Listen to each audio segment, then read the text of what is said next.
everyone. Welcome to this week's episode of the Everyday Leader Podcast. My special guests today are Jamie and Marla Keller, and they're the owners of Passion Provokers.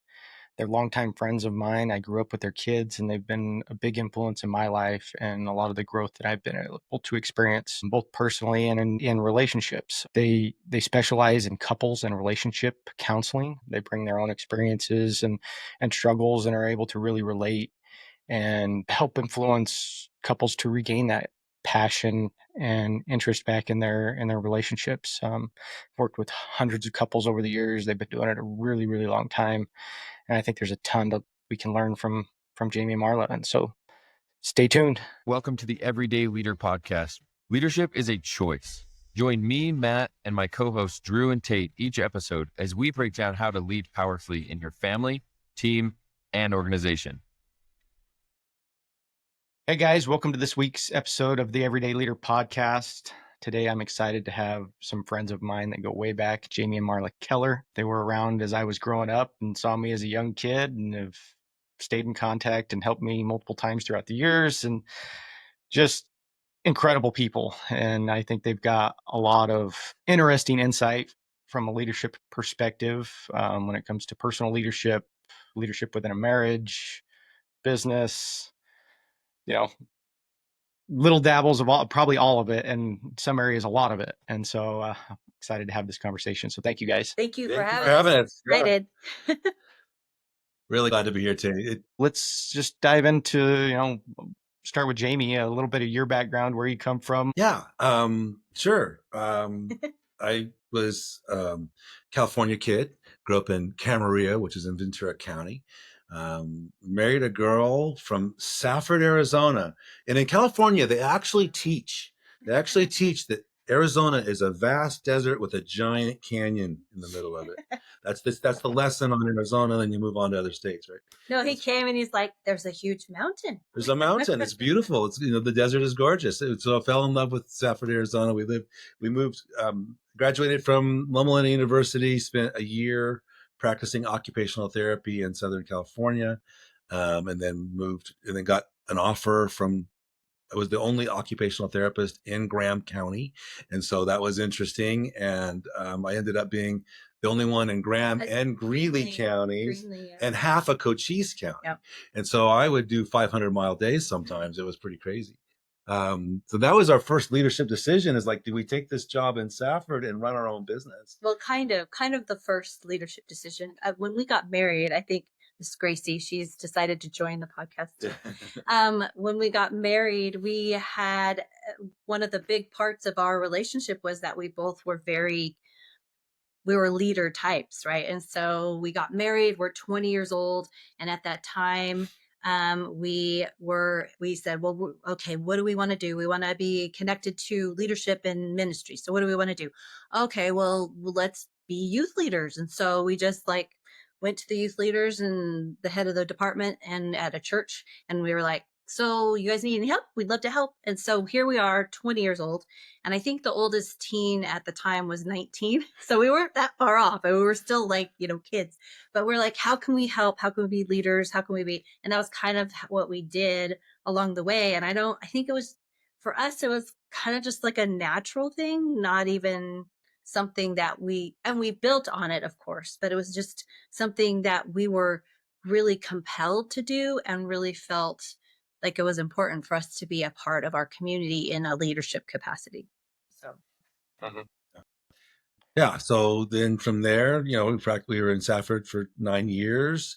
From there, we ended up kind of bouncing between Southern California and Arizona, finally ending up in Boise, Idaho. We've been here for 20 years this year. Yep. So 20 years now here. I know it's the longest we've ever lived anywhere married, because we've been together for 38 years, but married 37. So it's the longest we've ever been anywhere. Yeah, it's just become home. Yeah. And we do love it here. We get to live on Quinn's Pond here in Boise, Idaho, and where we do our relationship practice, bring back intimacy, where we help relationships. We work with singles and couples, but mostly couples, on saving their relationship, keeping their relationship going, improving it in some way. And that does take leadership. I love the idea of the leadership podcast. You really, and I want to come back to this later, but the first thing you have to do to become a leader is you have to be able to lead yourself. And what that means to us is you have to be able to feel your feelings, process them in a method that works for you, and being able to shift and make decisions not from your feelings, but from your values. Because, the ultimate leader trainer is John Maxwell. He will talk about values till you turn blue in the face. And it's a good conversation to have. What do you value? Maya Angelou said, you do what you do at the time based on what you value most. And there's where your leadership starts. Yeah. And Jamie said you have to lead yourself. True. And also we tend to, as humans, have blind spots that we can't even really see. And so the other factor in leadership, I think, is finding a good mentor that you feel, or mentors that you feel, hey, they're where I really honor these people. I really respect them. They're where I want to be. And so, and like for Jamie and I, we are marriage mentors for that very reason, because we want people to know that we've been through the crap, and we've not only made it through, but we created this process just so that couples don't have to go through all the years of trauma or pain or hurt or even just disconnection. It doesn't have to be that way. So we mentor couples and we say, hey, we may be further on the journey than you, but we're on the journey with you. We don't ask anybody to do any of the work that we give them, and that we don't do ourselves. We still do all the things that we ask our clients to do, because we know that they work, and they work for a lifetime. And so with leadership, we had our own mentor. 1999, when Jamie's talking about going to rehab, that was 1999. And at that point, the family programs director, Russ, he became our mentor, and he is still our mentor to this day. He's in his 80s, but he's still as wise as he ever was, and as crazy as he ever was. He's funny. But just very grateful for appreciate you, Russ. Yeah, very grateful for the mentorship, because without that, I don't believe we would be where we are today, for sure. No, that's awesome. And kind of a taste of, some of the things we're going to touch on in this. And one thing before we get too off into kind of the progression of the careers and some of the time frame through there is, who was the Jamie that showed up to marry at 20 years old, and who was Marla at that time? And, kind of progression from there into realizing that, hey, I've got to have some personal leadership. And that's a really good question. It's a great question. That is a really good question. Jamie, if you look at our wedding pictures, he looks like he's probably about 12 years old. So, it was just the baby face thing. We were both 20, and I would say, who was I? I was I'm a recovering control freak and a recovering approval addict. So I was really good. I was super smart. I got really good grades. Everything I did was perfect. At least that was my goal in life, was to create perfection. And because of my own trauma as a kid, so this nice little control box that I could put stuff into. And I was very assured of what I believed in. And I would try to convince everybody around me that these certain things were, especially as it connected to religion for me at the time, like, this is how it is, and this is just how it is. There's no other option here. I mean, I was like, I would rather be right back then than in relationship. I was all about rightness. Okay, I know that I'm right, so I'm going to prove to everybody that I'm right. So that piece of me, but I was also really connected to wanting to have unity. And I was really excited about being a part of a community where we were all moving in a really great direction. And I wanted to be a part of that leadership, whatever that looked like. And so my perfectionism and all those things actually created this desire to be in a place where I could not only grow myself, but help other people grow. And altruistically, when we went to be trained as coaches and facilitators back in 1997, I went because I was like going to help everybody, because my family was perfect. And my family, Tate, right? So they're really great people. And also, no family is perfect. And I learned in the training that well, guess what? I might have issues and my family might not be perfect. So that was a really great start for me at 27 years old. I guess it was 1995 at 27 years old to really recognize that I didn't necessarily have it all wrapped up in a bag and that it was okay for me to grow and move and shift and become who I actually think I really am or who I was meant to be, not who I thought everybody else wanted me to be. So that would be me. And then the shift that I've had to this point has been massive. I look at that and I go back. I wish I could go back and just give her a hug and say, it's okay. And you're going to have so much more fun later in your life because you got to release some of this control. Yeah, that's an interesting concept, right? Leadership versus control. Yeah. Right? Leadership versus manipulation. And it's an important distinction, right? Are you leading or are you manipulating? Yeah. And that's a vital concern. I want to chime in for Marla. She, along the way got her, raised our kids, managed our business, those early years, that 20, from that 20-year-old place, right? I think we were 24 when we moved, or 23 when we moved to Safford and took on our own business. And Marla took on the business side while I did the delivery side. And it was a lot of work. And then she raised our kids during that time. And then she got her bachelor's degree. Then she got her master's degree. Marla is a true leader in every sense of the word. And I had brain surgery in there somewhere. Yeah. So then, and it didn't seem to take me out completely. So that's great.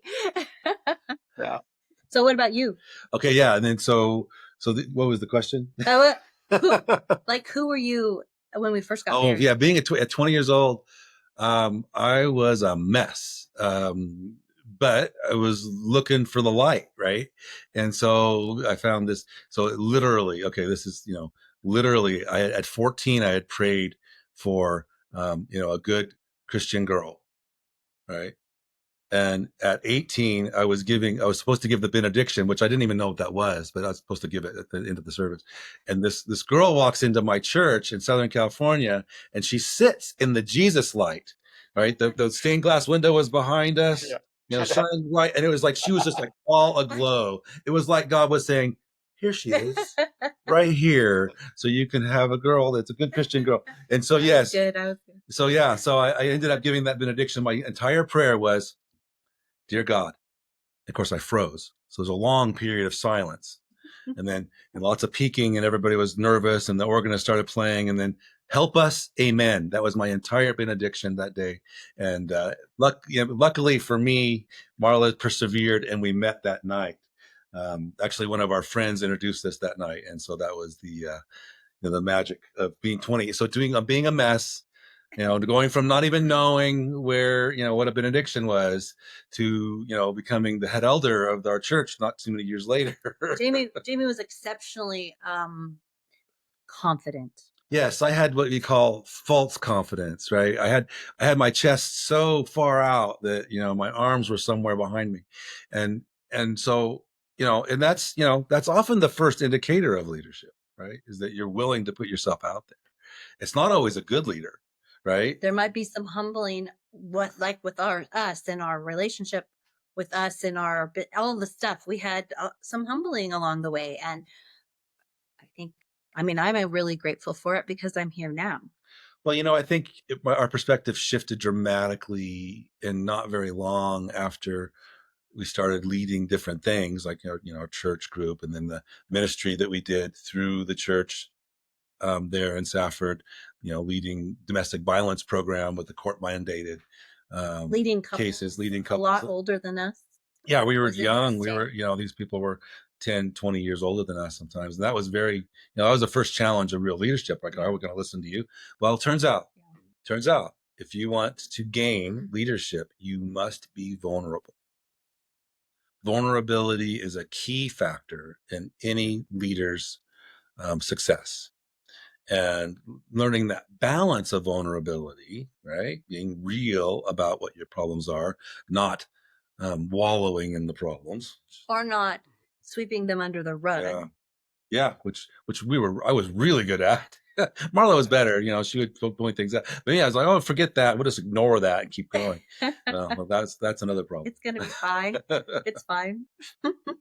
Well, I mean, you kind of touched on it, and you know, we don't have to go way deep, but you know, what does it? What do you mean when you say I was a mess?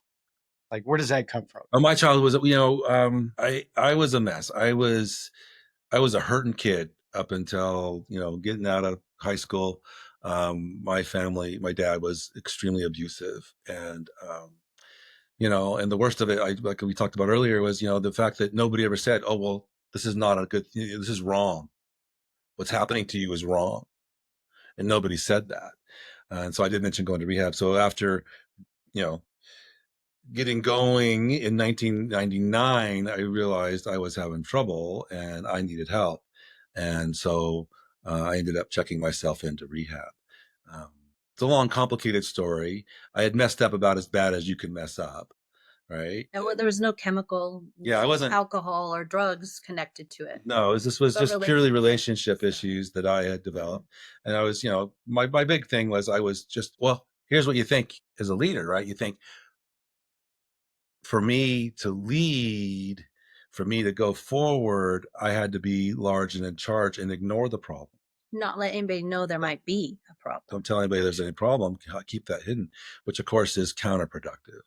And not dealing with that. It was basically what I would call an approval addiction. Codependence would have been my official diagnosis, right? Codependent, which means that I will sacrifice my own needs to get other people's approval. Because it helps you feel better. Because it makes you feel better. The crazy part is we're both recovering codependents, right? And in rehab, it was like, well, you're both codependents. And we're both like, how could we both be codependents? That's weird. And I was like, I'm not a codependent. I'm not, and they're like, Marla, I hate to tell you this, but and then Jamie was like, how does that look? And the most common denominator for the two of us was the deep desire for approval and the fear of being disapproved of. And so as far as messes, we were both messes. I mean, as far as emotionally, right? We were both messes, so to speak. And we were also both really willing to figure it out. Like we started journaling in 92. It totally changed our lives. And so that was kind of our trajectory. It was like, okay, we're doing this journaling, and then things opened up. This, learning to the coaches and facilitators for Life Skills International, had that opened up for us. And we had other mentors that they were clinical psychologists, and we brought them to Safford, and we had weekend retreats, and trying to really grow a community where we're all choosing growth. And that was our deepest desire. And the interesting thing about it, everything we've done, because we've done all sorts of things. We've been managers at a coffee shop, helping a nonprofit coffee shop open up. We've been, I've done a ton of admin work. Jamie, who obviously occupational therapy, I would help him with that. I also ran our business. So along the way, we've been pastors, we've cleaned houses, we've done all these things, right? Because we believe in community, we believe in family, we believe in changing a legacy from legacies of loss. There's so many legacies of loss with people breaking up and their kids have trauma because of it, or staying together and their kids have trauma because of whatever the case may be. And so it's our passion, our deepest passion has been from the very beginning, I think at least from 95, is we want to be able to help people thrive, and we want people to help in their relationships. We want to continue growing our relationship so that we can then also be better leaders to other couples and to other people, because we don't just do relationship stuff. Everybody else kind of assumes, we do relationship stuff. We don't just do couples. We help small businesses, help them so that their relationships are healthier and more connected and able to understand each other better, because you have a different perspective of what's going on with them. So all these pieces, it's always been our passion and our goal. And we've had little things that we've done along the way. Since 95, we've always done this work, the couples work. But then we've done all these things around it. And so it's been an interesting journey. Every piece of it has been really, there's been major challenges. There's been major, traumas along the way with other things around us. And keeping our eye on the goal of the target of creating communities where there's a legacy of love as opposed to a legacy of loss that's it. That's what we desire more That's than right. anything. That's what it's about, right? And so the steps to get there. Marla mentioned the journal. We actually have a new journal app that teaches you how to do the 9-word 1-minute journal that we've developed. It is one of the most powerful tools that you're going to have for managing your daily life. We'll give that to your listeners here and see if they can. We'll give them both the simple directions and the app in case the app goes. We used to have another app, like 10 years ago, we had another app and it went away because maintaining an Apple app is like way more work than you want to do. But yeah, that's a big, I love your story, Marla. It's a fantastic story. It's our story. It's our story. I know. No wonder I like it so much. You added to it yourself, right? Oh yeah. So in stars lead, and I wanted to tap in a little bit. So we were there. We're in Safford, Arizona, and we with our clinical psychologist mentors. We co-authored a youth program, and distributed that nationally. And that was. And you were a little bit too young at the time. But your brothers were our first test subjects. They were. And they were. And it's really cool because we have gotten to stay connected to you and to Garrett and to your lives. And we just feel so grateful for that because look at the leaders you two are. Yeah. Seriously. Yeah. You actually, from my perspective, you guys personify the things that we want so badly for leaders to learn. Yeah. You guys are you're vulnerable, you are compassionate, you care. Empathetic. You really are that leader. And we just feel so grateful to have even been a teeny part of this journey with you in your life, right? It's been such a gift to us. I can say the exact same. I mean, some of the work that we've done together over the years has without a doubt had an impact on me and my family. And so, I'm grateful. So, well, to be a small part of that beautiful family success is an honor for us. And that's that's the real pay dirt. We, fortunately, social media does have one positive, and that is that we get to see pictures of couples that are together, because they did our work, and then their kids, we get to see their kids graduate, to thrive as teenagers and graduate and get to college and whatever and get married. It's like that is when you're around long enough, if you're leading anything, you will get to see the fruits of your labors. And those kids, those are the fruit of the labor. A ton of fun. Exactly. Yeah. So obviously you guys have a passion for couples and helping them kind of just be the best couples they can be, really. And, maybe that involves trauma. Maybe it's just, we want to be better, connection, whatever it is.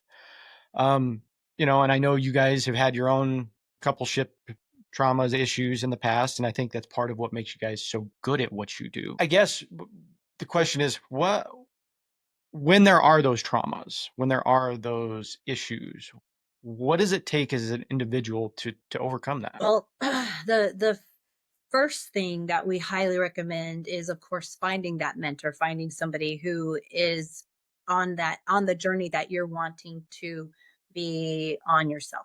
Yeah, they need to be successful. Yeah. Right. If you're going to find a mentor to help you with a problem, you want somebody that's been there, and you want somebody that has shown that they can mentor others successfully. Right. Because that's the big problem in our world is we go to the wrong people for help. Yeah. Right. And so that's a really vital concern. Make sure that where you're getting help is actually benefiting. Yeah. And as crazy as it sounds, one of the most important things as a human is to recognize and become granular with our feelings. Brene Brown, her work is phenomenal. She's a social psychologist who has a researcher who does just phenomenal research. And her latest book, Atlas of the Heart, she, and Tate, us, we are all about feelings, right? We have our feeling wheel. I think we have it. Is it right here? I'm going to tip this for a second. Yeah. There it is. So we have our feeling wheel. And so what the feeling wheel does is it allows us to not only recognize exactly maybe, or at least close to what we're experiencing in the moment, it helps us to have that acknowledgement of our feelings and say, you know what, these are my feelings, and I'm going to take responsibility for my feelings, and I'm going to be accountable for my feelings, so that I am not blaming or blame shifting or defending myself when it's unnecessary. And that's with it, everything. That's in, if you can do that in a relationship, it will change the dynamics drastically. It becomes a, hey, we're in this together. We're complementary. We are not making we're not making, what's the word, compromise. Compromise is, someone always loses with compromise. It's not a bad thing. It just means that you would rather be complementary and in that space together. And even in business, the business world, as a boss, of course, you have things like, this is what I need done. And, you're the boss. And so in that leadership space, you are then also showing what does it mean for me to be vulnerable enough with you to share what's going on with me, and also be a good leader where it's not distracting my employees from what is important for them to get done.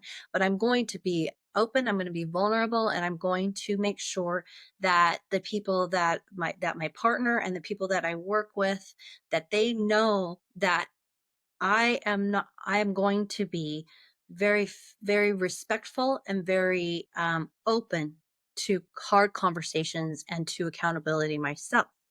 And in our relationship, if we hadn't been able to grow these skills along the way, there's no way we'd be sitting here right now. And so I'm very grateful. As silly as something like this seems, it is really the ticket. And then when you can use this in a format of, hey, these things happened and I'm feeling these feelings, it's really quick, and you can understand the other person really well. Because if I just told you a huge story about something, and you're like, okay, all right, that's interesting, that's a story, you're trying to prove your point. That's way different than me saying, hey, yesterday this thing happened and I was really frustrated and confused, and I just needed you to know what was going on with me. And that's in, not just in relationships with a partner, but in relationships with our kids, and relationships with our friends and the people around us, being truly authentic and connected in those spaces. And also know that vulnerability doesn't necessarily belong to everybody. We need to be careful who we're vulnerable with, because they might take advantage of that vulnerability. And in that space, as a boss, you're vulnerable and also aware that in your vulnerability, that you are going to have good boundaries around it. You're not going to overshare. You're not going to, whatever, you're going to have the good boundaries that say, hey, I know how you're feeling. I've been there. Let's figure this out.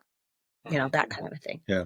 Marla makes a really great point. Getting granular is really vital, but there's one agreement that you have to make with yourself. And that is to be successful in anything, whether you want to be a leader or not. And that is, you have to take responsibility for your feelings. Marla kind of said this, but if you just take the fundamental approach that my feelings are my responsibility and a result of my choices. Well, when our mentor told us that, I was like, Russ, that's baloney. And she's a little more colorful than we're trying to be friendly for the podcast today. Jamie did something. I felt angry. So how is it possible that he didn't make me angry? And he said, Marla, he said, nobody can make you feel anything. You are responsible for your feelings yourself. And so how you respond and react is your responsibility. Jamie does not have the power to make you feel anything. And why would you give up your power to anybody else? And that was just, it finally sunk in. But I was pretty ticked off when he first told us about it, because I was like, this makes no sense to me. But how often do we say, oh, that made me feel, or it makes me feel? And the truth is, I feel. There's very few exceptions. By saying that, that's a really normal part of our culture, by the way. Oh, it made me feel. Mm-hmm. But what are we saying when we say that? Something else made me. It's blame. Yeah, it's blame. It's blame. Exactly. Mm-hmm. It's blame. And so blame and shame is always toxic. It's the only toxic feeling on the wheel is the shame. So, but a couple thoughts real quick. I absolutely love the idea of being complementary versus compromise. I think that's a very cool way of saying that. Because you're right. In a compromise scenario, you even if it's a win-win, you still feel like you gave up something. And so it's not really a win-win. And Yeah. the other idea, and it kind of ties to what Jamie was just talking about, is if I'm in victim posture or I'm blaming, can I at the same time hold myself accountable to anything in regards to the scenario? Good question. Yeah, it's a challenge. I mean, not in the same action. If I'm blaming, then I mean, I suppose You can if you're more aware. Like Jamie in the moment has died. I have seen this with him where he has like, and it's been a long time, but he's gotten kind of defensive about something, and then that kind of triggers me, right? Because trigger is a real thing. And so then feeling a little bit triggered and going, okay, what's going on here? And being confused and saying, hey, I'm really confused. And then Jamie will say something like, wow, you're right. I didn't intend to be defensive. It's important to me that I hear you and I respect you and I understand you. And I want you to feel heard and understood and seen, and then vice versa. And it changes how we respond and react. How I respond and react when he does that takes all the air out of this balloon that was about to burst. Because, I am a redhead and an Aries. And so therefore, it's been kind of spicy at times. But yes, that the important part of this is that the defensiveness can block accountability big time. It does. It immediately blocks it.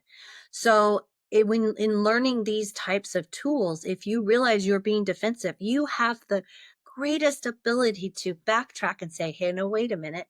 It's not my intention to be defensive right now. I want to be able to hear you and understand you and hear what's going on with you, and not take away, not try to defend or blame shift, because when I defend or I blame shift, that's where we get into trouble. And so that space, it's such a powerful tool to give yourself, to gift yourself and gift the people around you, to say, hey, I was defensive. Wasn't my intention to be defensive. And now let's have a better conversation. I want to really hear you. It's the whole get curious instead of critical, because it's so, I mean, I was the queen of being judgy in my own head of myself and judgy of other people in my head. Sometimes I might say it, but usually it was mostly here. And so that critical place and being critical, if when I was in a space of critical and criticism with Jamie, I was absolutely unable to be connected and to be in a good place where I was getting curious. If you can stop, even just for 1 second, but just say 5 seconds. The new research says that if you can stop for 5 seconds, take a deep breath, and then respond, it will be different than if you respond in the moment in the trigger. And so it's that moment to say, okay, how can I get curious right now about this situation? That's awesome. And that makes all the difference in the world. Yeah. It does. Think about it. When you're being defensive, what are you doing? Right? You're basically starting a fight. Right? And so if you kick that 5 seconds and turn it into getting curious instead of critical, help me understand. Okay, I'm hearing you say XYZ. Help me understand what I need to understand about this so we can move forward. Right? And instead of, no way, I'm not doing that. Yeah, basically F you. Right? And so that the dynamic changes a lot and gives you opportunity. What I'm loving about this conversation, and thought just keeps coming back to my mind, is just the huge amount of personal or individual leadership that any of this takes or requires. And even though we're not necessarily talking directly about individuals, all this, we're talking couples and, touched on business a little bit. It really circles back to that individual and people showing up. And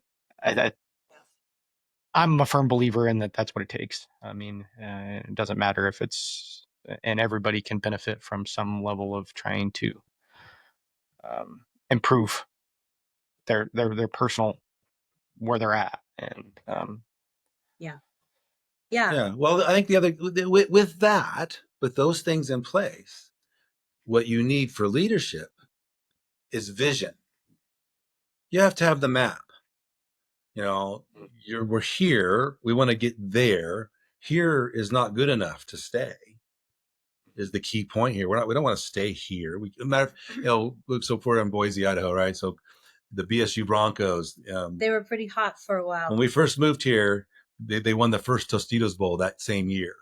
And so we kind of fell in love with them. And Coach Pete is like the winningest college football coach in history, right? And so he says this. He says, you're either getting better or you're getting worse. You never stay the same. Mm-hmm. So staying here isn't even an option, no matter what it is. And you have to decide, am I going to get better from here or am I going to get worse from here? And the resistance to change ends up being that thing that keeps you from moving forward. So yeah, and so I learned this in a leadership, one of my first jobs out of college, they were doing a team training, a really expensive team training. This guy came in, I think he made, well into the double, tens of thousands of dollars. In the 90s. In the 90s to come to train our leadership team. And he blindfolded half of us. And the job was with these ropes, to move a basketball 30 feet.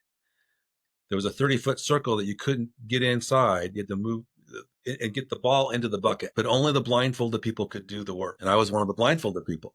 And I was sitting there, I was waiting it was confusing, all these yelling, all this, we're spread out over like 25 yards, and like getting this ball and the rope and the bucket, and getting it all organized. And finally, I was just so frustrated. I started saying, hey, we need instruction. We need to know what it is you're talking about. Tell us, what is the goal? We didn't even know what the goal was, right? Oh, we can we're trying to get a ball on okay, now we know what to do.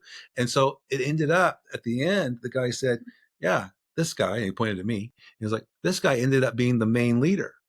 And he was one of the blindfolded. There's a difference between seeing and having vision, right? You actually have to have it in your head and then know where you want to go before you can have vision to get there. And as a leader, vision will always leak unless you're constantly coming back to, this is what our vision is, this is what our mission is, and not necessarily just the vision and mission of the company or of the relationship. Right. This is what are our values? We have to make sure that we are having a touch point on our values all the time. And, it's interesting because we do value work with our couples, and we have a couple of different things. One of them is, what are your shadow values? What are these shadow values that are really taking you out from being able to truly utilize and respond and react from your values place? And so we really do all need to be finding, what are my top 2 values? And they can shift and grow, obviously, as you are shifting and growing in your life. And so my values used to be joy and growth. And I was like, okay, now I'm ready to shift. And they were joy and growth for probably 4 years, and then shifting now to adventure and success. And so everything that I do, I want to make sure, and obviously adventure is an interesting one, right? Because you're not always going to be on an adventure. But if I can look curiously at everything that I do, I can see the adventure or the beautiful thing that can come out of whatever it is that I'm doing. And so then Jamie has his top 2 values. And for us, we filter for our relationship. We filter through the top 4 values, my 2 and his 2. And decisions we make always need to be in alignment with our values.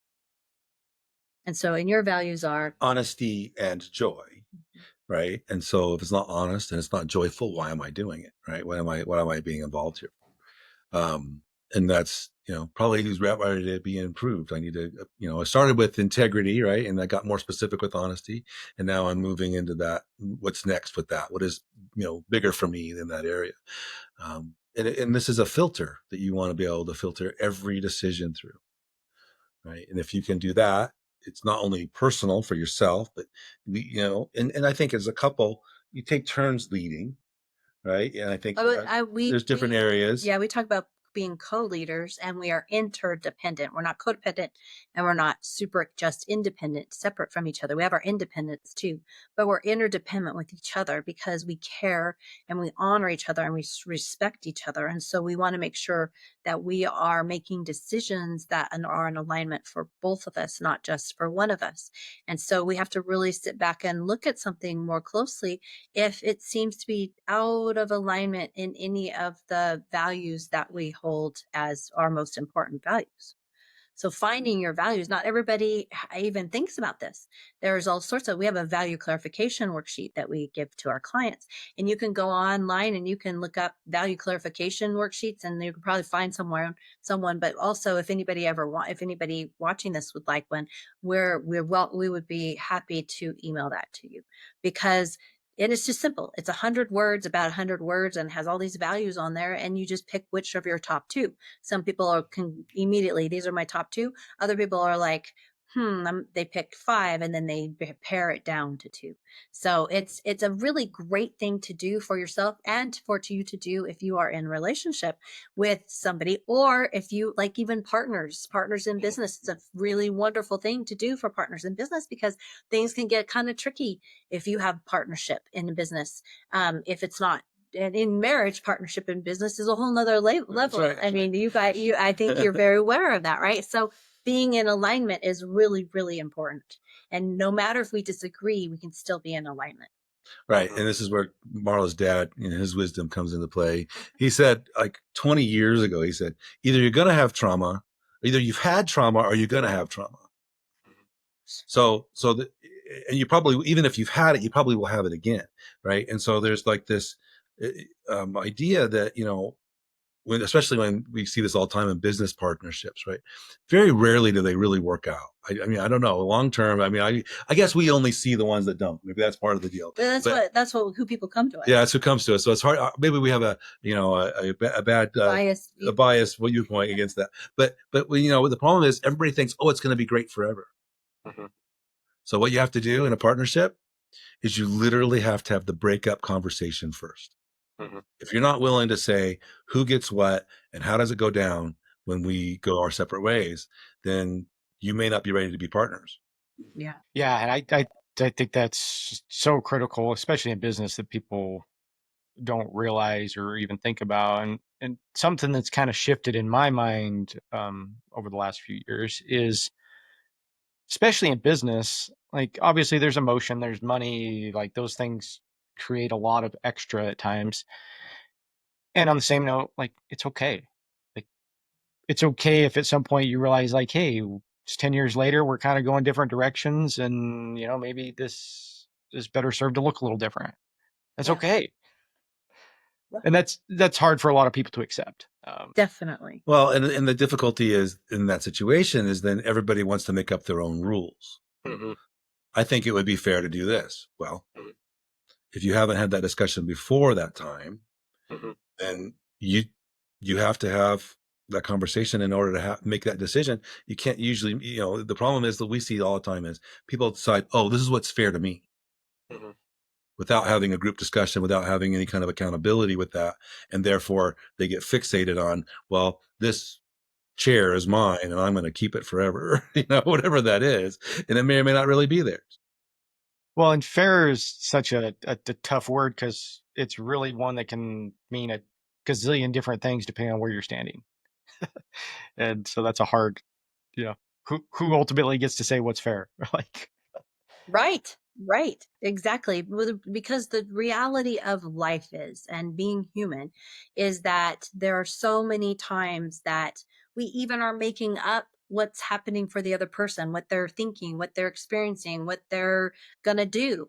And the truth is, for our relationship, I always laugh about this, because Jamie let's just say I'm sensing distance from Jamie. And I used to say, are you okay? Are you okay? Are you okay? Is everything all right? Kind of a thing, right? And what I realized was that was not helpful. It'd usually tick him off a little bit more. And so it wasn't helpful. So I would say, so instead I shifted to, hey, I'm sensing distance. I'm making up that you're upset with me. Is that accurate? Because even though I know 99% of the time it has nothing to do with me, I always make up that it has to do with me. And this is kind of like, I think this is human nature. And so being able to say to Jamie, hey, I'm sensing distance. Are you, and I am, and I've make up you're upset with me. Is that accurate? And for Jamie to be able to say, usually, no, that's not what's happening for me. Let me think about it. Or, well, I was just thinking about this thing that I'm trying to fix. The problem is, of course, that she usually knows that I'm getting sick before I do. And so she notices this change in behavior, and she's like, so, I don't know, I'm not sure. I've Then tried. the next day, I'm like, oh my God, I guess I'm getting sick. I guess that's the problem. So the truth of it is, though, that all of us, every single one of us, we make up when someone's distant, or someone's maybe kind of grumpy, or they're reacting differently than normal. We make up that they're upset with us. And how many times are they actually upset with us? Very, very, very small percentage of the time that they're upset with us. And so in checking, this can happen in business too. Hey, I'm sensing frustration, and I'm making up maybe that you're frustrated with something that's going on with me or my team. Is that accurate? Then that's a great check. You know what? No, I'm not frustrated at you. I'm frustrated because I'm dealing with this thing over here. And so thank you for checking. And I want you to know that you're on the right track. Simple, easy peasy lemon squeezy, but it sure doesn't feel like it in the moment when you're making up that somebody else might be upset with you or frustrated with you. So it's kind of funny in my experience, the last, I don't know, years. I finally have decided I kind of believe in the idea of manifestation, in the sense of what you fixate on is almost what you create. And that goes good and bad. Yep. Yeah, this is Exactly. fascinating, Tate, that you come to there, because this is what we say about this. There are 4 change agents in how you feel. 4. And the 4 are fear and anxiety, awe and wonder. Okay? Those are the 4. And when you are on the fear and anxiety loop, yeah, you create your outcome. But you're usually fixating on the wrong things and creating the wrong outcome. But when you can get to awe and wonder, that's when you create change. And and this is how powerful this is. If you look up fMRI protein dancing, okay, that's the on Google, then that will give you a video of an fMRI that is showing a protein moving from one neural pathway, an old neural pathway. Usually it's a super strong one. Yeah, it's a big, thick one. And then to say they're trying to quit smoking or whatever that is, the technique that they use to make that protein move is a technique that we teach all of our couples. And it's just, and I'll teach you all now. It's a double word. Any double word. Any double word will work. As Tate knows, we use cancel. We use cancel. It can be anything. So we use cancel. It can be stop, delete, go, whatever you want to call it. 2 words said back to back make your brain stop. Then the next step is to create the new habit that you want, to get into awe and wonder as you're doing or saying or whatever that new habit is. Then that is when you create change. Or you can do it through fear and anxiety. But what that does is it puts you on the hamster wheel. Well, the idea of the shifting of the protein is that you're canceling out this one and then you're replacing it. Because if you cancel it out and you don't replace it, then you're just going to keep going down that same old 6-lane freeway all the time whenever you're frustrated or confused or upset. And so that double word, cancel for me, takes that protein, and what I do to change from this neural pathway to this other neural pathway, we're literally changing our minds, and our mindset is that I will visualize what I want the outcome to be. What do I want the perfect outcome to be? And so in that sense, it's that manifestation is looking like I'm literally physically in my neurobiology, I'm changing one old neural pathway that has been a negative neural pathway of negative thinking or responding or reacting. And I'm changing it, cancel into, I want to be open, connected, and vulnerable in my conversations with Jamie or whoever. And so I get to change how I think, not just how I behave, because behavioral changes only last a period of time.